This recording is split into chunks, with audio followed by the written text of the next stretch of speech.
Hey movie watchers, welcome to Moon Movie Review. Welcome to today's review. If you're new to this channel, here's how this works. My reviews are purely my own thoughts and opinions because I don't really care what Rotten Tomatoes or what the early screeners have to say. I just want to talk about my likes, my dislikes, and give you my 4-point rating system, which I like to call the breakdown. All my reviews have spoilers because I'm actually going to talk about the movie. So this is your one and only spoiler warning. If you're a real movie watcher, hit that subscribe button and bang that notification bell. And stick around to the end to see what reviews or discussions that I've got coming out next.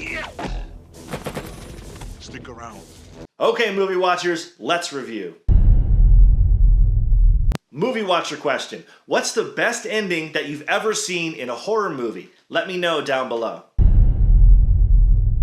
Today's review is The Prodigy, starring Taylor Schilling, Jackson Robert Scott, and Peter Mooney, and was directed by Nicholas McCarthy. Miles is rare. He is high-functioning and has a high cognitive ability. Or does he? The Prodigy is the story of a murder-death-killer. Murder, death, kill, murder, death, kill, murder, death, kill. Murder, death, kill. Who is reincarnated into Taylor and Peter's newborn. The murder-death-killer, as I like to call him, has unfinished business and is fighting to take complete control of Miles's body. Taylor and Peter have their parenting work cut out for them, to say the least, and unfortunately, doesn't work out so well for them. The movie started out decently enough, I thought. The first 20 minutes or so moves kind of quickly, but I think in this type of movie, it's necessary. They want to tell enough backstory without spending too much time on it so that we can get to the main plot and get to the creepy stuff. Like number one of the things I really liked about the movie was this whole mysterious aspect. They did a good job laying the foundation of Miles's condition, but you needed to watch the next scene to get the next answer of the next question. And some of the things you could guess, but not everything. Finding out that Miles wasn't really high functioning on his own, and that this murder-death-killer who's reincarnated into Miles's body isn't all there is to the story. And although I think the reincarnation aspect is very weak, which I will talk about in a minute, but I think they did a pretty good job at telling a good story with a story that has weak bones. Like number two. Other than Miles's and the reincarnation aspect, the other roles are very realistic, and I feel like that if this story were real, I could see most of this stuff playing out exactly as it happens in the movie. Number three, I almost really liked the ending, but then they just took it away from me, and I didn't like it so much.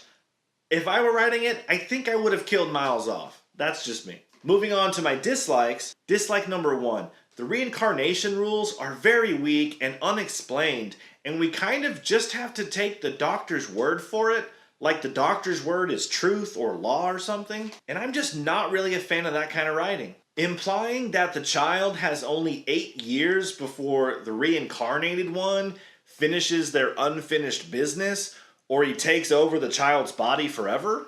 Who in all of the wondrousness of horror made that silly crap up? Since when is reincarnation 2 souls in one body until one of them takes over completely? Maybe you get some props on being different, but definitely not getting props on coherence because I think this is stupid. Dislike number two. I think the movie is poorly named. The Prodigy is very loosely tied to the plot of the movie.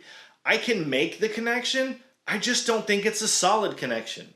I would have named it something else. I can tell they wanted to stay away from like bad horror movie names like Reincarnation, but it could have worked actually. If they wanted something mysterious, they could have just gone with Miles.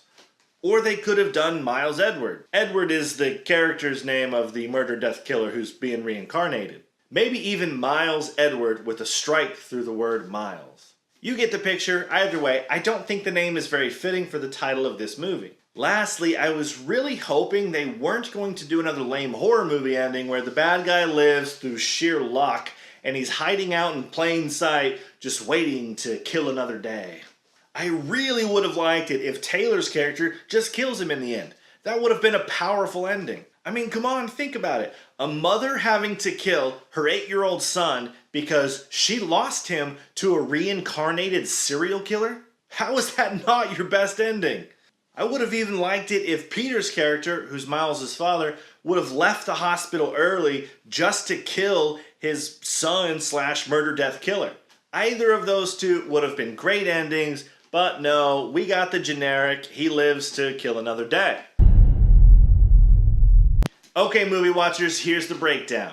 I'm giving the writing a 6 out of 10. I really liked most of it, but the reincarnation rules and ideas don't make sense to me, and I'm not the biggest fan of the ending. I'm giving the acting an 8 out of 10, as I think everyone does a good job here, and I don't have any complaints. I'm giving the cinematography a 5 out of 10, as horror movies need to have great camera angles and scenes to make a movie scary or creepy or thrilling. There's only 1 or 2 of these scenes in a 90-minute movie. This movie isn't really that scary. It's a little creepy in some areas, but still kinda not really. I am giving the directing a 6 out of 10. I think he took a movie that has a weak structure and weak bones, and he still made it enjoyable and interesting. That's not easy to do.